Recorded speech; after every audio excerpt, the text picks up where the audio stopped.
আজকে আমরা মায়াপুর যাত্রার উদ্দেশ্যে বেরিয়ে পড়েছি। এই সহজ যাত্রাটাকে আরও কীভাবে সহজ করা যায় সেটা আজকে তোমাদের সাথে শেয়ার করব। প্রথমে আমরা চেপে পড়েছি বাসে। বোলপুর জামবনি বাস স্ট্যান্ড থেকে ভোর 5টা 20-তে যুগলস্মৃতি বাসে চেপে পড়েছি।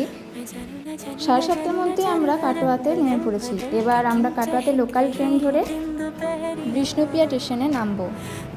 বিষ্ণুপ্রিয়া থেকে টোটো করে যেতে খুব সুবিধা হবে, তাই আমরা বিষ্ণুপ্রিয়াতে নেমে টোটো করে নিয়েছি। নদীর ঘাট যাওয়ার জন্য পার হেড 10 টাকা করে নিয়েছি।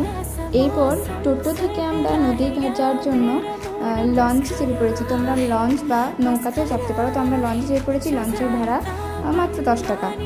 তো এরপর আমরা মায়াপুর যাওয়ার উদ্দেশ্যে রওনা হচ্ছি লঞ্চে করে।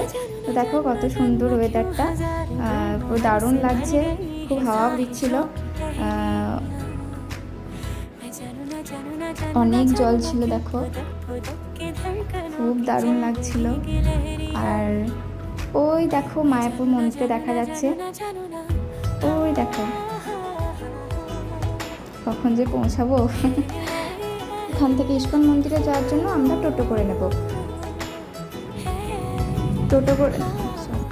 তোমরা চাইলে বাসেও যেতে পারো, তো আমরা টোটো করে নিই। আমরা বাসে, তখন বাস ছিল বলে বাসে গিয়েছি। বাসের ভাড়া নিয়েছিল 10 টাকা, বাড়ির 10 টাকা। ওই দেখো মায়াপুর মন্দির। তো আমরা খুব কাছাকাছি পৌঁছে গেছি।